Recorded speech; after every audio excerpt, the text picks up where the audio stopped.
India is a land of ancient civilizations, a place where history stretches back thousands of years. But sometimes, history doesn't stay in the south. Past. Across its deserts, highways, villages, and cities, there are incidents that people still talk about in hushed voices.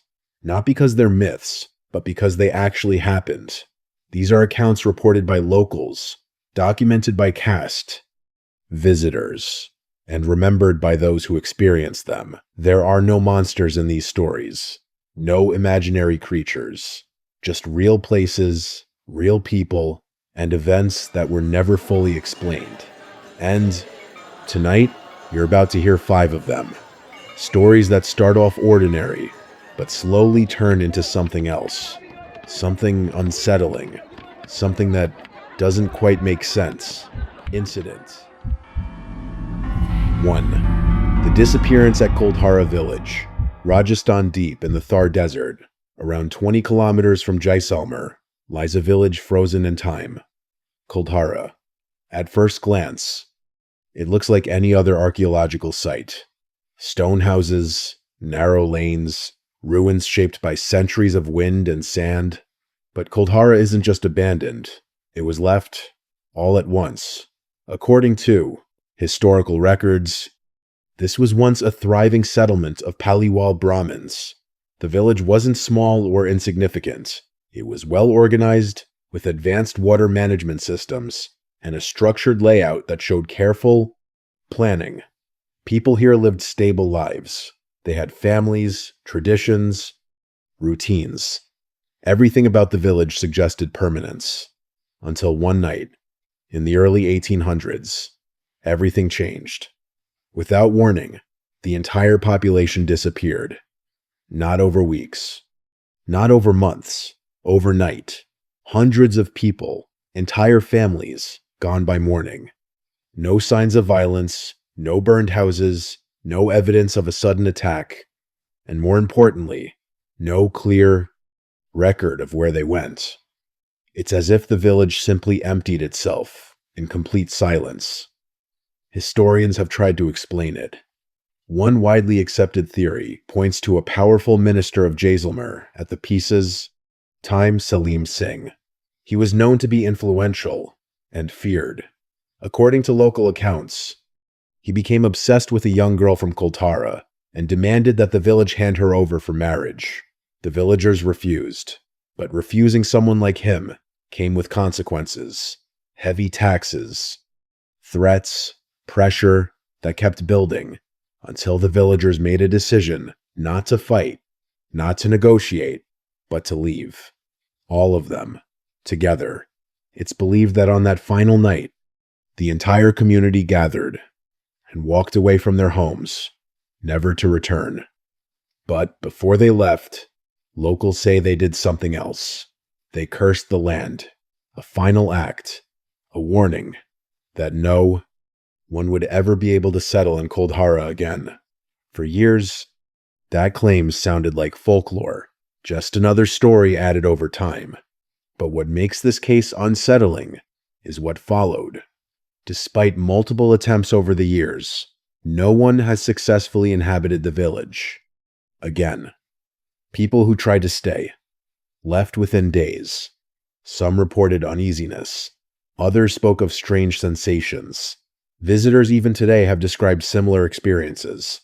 A sudden drop in temperature, even during hot desert evenings. The sound of footsteps when no one is nearby, and an overwhelming feeling of being watched. Not occasionally, but constantly. The Archaeological Survey of India now maintains the site as a protected area. Tourists are allowed during the day, but after sunset, entry is not permitted. Officially, it's for safety reasons, but locals will tell you something else. They'll tell you the place changes after dark, that the silence becomes heavier, the air different, and that staying there at night is something no one is willing to risk. Because even today, Kuldhara remains empty. Not because people forgot about it, but because no one truly feels comfortable staying. But an abandoned village is one thing, What happens when something follows you? When you're completely alone, on a highway in the middle of the night. Incident 2. The Delhi Cantonment hitchhiker case. In the heart of India's capital, there's an area known for its discipline, order, and security. Delhi Cantonment. Wide roads, dense trees, and long stretches that feel unusually quiet, especially at night. During the day, it looks completely normal. Vehicles pass through. People go about their routines. But after dark, the atmosphere changes. The roads become emptier, the silence feels heavier. And for years, drivers have reported something they couldn't explain. It usually begins the same way. Someone is driving late at night, often alone, on the road that cuts through the cantonment. There are no crowds, no roadside shops, just long, uninterrupted stretches of road lined with trees. And then they see her, a woman dressed in white, standing on the side of the road. At first, nothing seems unusual. In a city like Delhi, seeing someone walking late at night isn't impossible. But then, something feels off. Drivers who slowed down, or even just looked closely, noticed the same details. She never asks for help. She doesn't wave. She doesn't signal. She just stands there, completely still, watching. Some drivers, feeling uneasy, continue without stopping. But that's when things take a turn. They check their rearview mirror, and she's still there. Not walking, not running, but somehow keeping up with the vehicle at the same speed. Some have reported that she appears closer without ever seeing her move. Others say she suddenly disappears, only to reappear further down the road, as if she's ahead of them, waiting. There are also accounts from drivers who tried to ignore it completely. They didn't slow down. They didn't look twice. But the feeling stayed, that someone was pacing right outside the vehicle.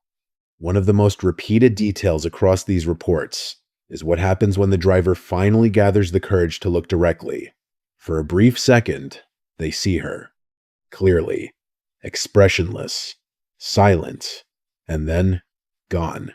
No footsteps, no sound, just empty road. These accounts aren't limited to one or two people. Over the years, multiple drivers, cab drivers, delivery workers, even locals have shared nearly identical experiences. Independently, without knowing each other. Always the same road. Always late at night. Always the same description. Authorities have never confirmed anything unusual. There are no official reports of accidents linked to this. No verified incidents of harm. And yet, the stories continue. Because the people who experienced it aren't trying to prove anything. They're just describing what they saw. And more importantly, what they felt. That unmistakable sensation that something was there, keeping pace with them, in complete silence. Even today, many drivers who regularly pass through Delhi Cantonment at night prefer not to take that road alone. Not because they've seen something, but because they know someone who has. Because sometimes, it's not about what you see directly. It's about the consistency of the accounts, the small details that match, again and again, and the fact that no one has been able to explain it. But highways and empty roads are still places you can escape from. You can drive away. You can leave. But what if the place itself doesn't let you go? Incident 3. The Bangalore Fort Restrictions. Rajasthan. In the state of Rajasthan, not very far from Alwar, stands a place that is often called the most haunted location in India. Bangalore Fort. Unlike most stories, this one comes with something unusual. An official warning. At the entrance of the site, there is a notice placed by the Archaeological Survey of India. It clearly states that no one is allowed to enter the premises before sunrise or after sunset. This isn't a suggestion. It's a rule, and it's enforced. During the day, Bangar looks like any other historical ruin. Crumbling structures, temple remains, broken walls that stretch across a quiet landscape. Tourists walk through it, take photos, explore the remains of what was once a thriving town. But as the sun begins to set, everything changes. Security guards start clearing the area. Visitors are asked to leave. No exceptions. Because once it gets dark, no one is supposed to be inside. According to historical accounts, Bangar was once a prosperous settlement, but over time, it was abandoned. And just like Kuldhara, no one has ever successfully lived there. Again, there are multiple explanations for this. Some point to political and economic decline. Others say the area became unsustainable. But alongside these theories, there's another story that refuses to disappear. A story that locals still talk about. It involves a tantric Singhya and a princess of Bangar named Ratnavati. According to local accounts, the tantric became obsessed with the princess and attempted to use black magic to win her over. The plan failed, and before dying, he is said to have cursed the entire town, claiming that it would be destroyed, and that no one would ever be able to live there again. Whether or not that story is true, what followed is documented. The town declined rapidly, and eventually, it was abandoned. Today, what makes Bangar unsettling is not just its history, it's the consistent experiences reported by people who have been there. Some visitors have spoken about a strange heaviness in the air, especially as evening approaches. Others describe a sudden, uncomfortable silence, as if the natural sounds around them just fade away. There have also been accounts of people feeling disoriented, even in open areas, losing track of direction for brief moments. Nothing dramatic, nothing clearly visible, just small things that don't quite feel right. There are also stories shared quietly about people who tried to stay after sunset, not officially, but by hiding or ignoring the warnings. Most of these accounts are incomplete, but the pattern is similar: uneasiness, restlessness, and an overwhelming urge to leave immediately. Security personnel posted at the site strictly prevent this now, not just to protect the monument, but to ensure no one remains inside after dark, because whatever the reason may be, historical, environmental, or something else, the restriction has never been lifted. Even today, as the last light fades, Bangar is emptied, locked, and left completely alone. No residents, no visitors, just structures standing in silence through the entire night. And while no official explanation confirms anything unusual, the rule still stands. No one enters after sunset, because some places are only meant to be seen in daylight. But what happens when the incident doesn't take place in an abandoned location or a restricted area, but inside a place meant to save lives? A hospital where people began noticing things that couldn't be explained. Part 4. Incident #4. Incident 4. The strange occurrences at KEM Hospital, Mumbai. In one of the busiest cities in India, where life moves fast and hospitals never really sleep, stands one of Mumbai's oldest medical institutions, King Edward Memorial Hospital, commonly known as KEM Hospital. It's a place where hundreds of patients are treated every day. Doctors work long shifts, nurses move constantly between wards. Everything here is structured, monitored, scientific. But over the years, some staff members have quietly shared experiences that don't quite fit into that structure. These accounts are not publicized officially. They're not written in reports. But they've been repeated between night shift workers, interns, and ward staff, especially those who have spent time in older sections of the hospital. The pattern is subtle. Nothing dramatic. Nothing that can be easily proven, which is exactly what makes it unsettling. It usually begins during late night shifts. between 2 a.m. and 4 a.m., the quietest hours, when most patients are asleep, and the corridors feel longer than they do during the day. Some nurses have reported hearing footsteps in hallways that were completely empty, not echoes, not distant movement, clear, paced footsteps, as if someone was walking just out of sight. When they stepped out to check, there was no one there. Others have described doors that seemed to open slightly on their own, not fully, just enough to notice, and when checked, nothing unusual was found. No drafts, no one entering or leaving. There have also been accounts from interns who, during their first night shifts, were asked to check on patients in wards that had already been closed or were not in use. In some cases, when they questioned it later, no one recalled giving those instructions. No records, no confirmation, just confusion. One of the more repeated experiences involves the feeling of being watched, not constantly, but in specific spots, certain corridors, certain rooms, places where staff tend to walk faster without really knowing why. No one claims to have seen anything clearly, no defined figure, no direct encounter, but the consistency lies in the feeling, that brief moment when the environment feels different, heavier, and instinctively, people choose not to stay there longer than necessary. Senior staff members usually dismiss these as fatigue, long hours, stress, sleep deprivation, and in a place like a hospital, those explanations make sense.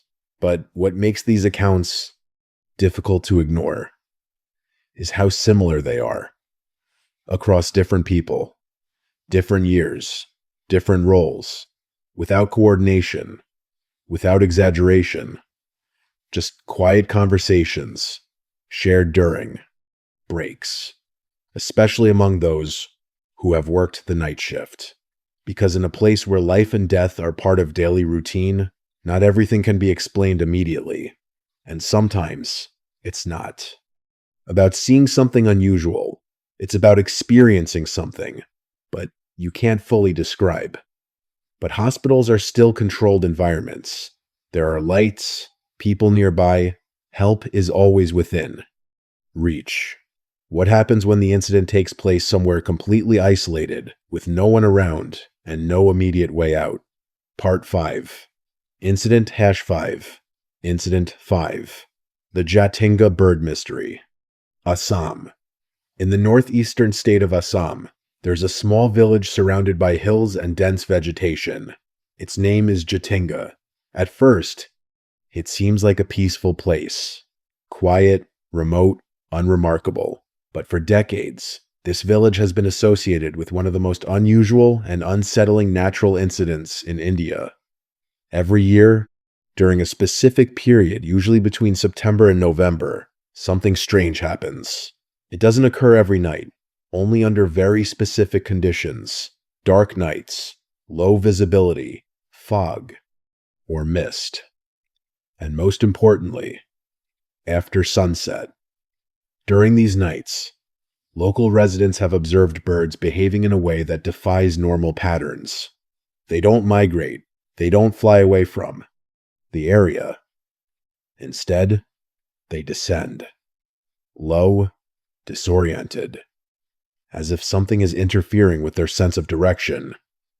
Witnesses say the birds appear confused, flying erratically, losing control, and eventually crashing, sometimes into trees, sometimes onto the ground, sometimes directly toward sources of light. What makes this incident unsettling is not just the behavior itself, but the consistency. It has been happening for years, observed by villagers, documented by researchers, and even investigated by authorities. The phenomenon is often referred to as bird suicide, but experts disagree with that term. Scientific explanation suggests that during foggy nights, with strong winds and low visibility, some species of birds become disoriented. Artificial lights from the village may attract them, causing them to lose their natural navigation, and eventually, they descend uncontrollably. But even with these explanations, there are details that still feel incomplete. Why only in this specific region? Why only under such precise conditions? And why does the behavior seem so sudden and so intense within such a limited area? Locals over time developed their own interpretations. Earlier, some believed it was linked to unseen forces or environmental disturbances that couldn't be explained. Today, awareness has increased. Efforts have been made to reduce artificial lighting during peak periods. To prevent further incidents, researchers continue to study the pattern, and yet the mystery hasn't completely disappeared. Because when it happens, it doesn't look natural. Birds emerging from the darkness, flying low, unsteady, and then suddenly falling in silence. No. Warning. No gradual change. Just a moment where normal behavior completely breaks. And even though science offers possible explanations, standing there, watching it happen in real time, feels different, unsettling, because it's a reminder that even in the natural world, there are events we don't fully understand. Closing India is full of places like these, locations where something happened, and the explanation never felt complete. Some of these incidents may have logical answers, others remain open questions. But what connects all of them is not fear, it's uncertainty. The kind that stays with you even after the story ends. Because sometimes the most unsettling things are the ones that actually happened.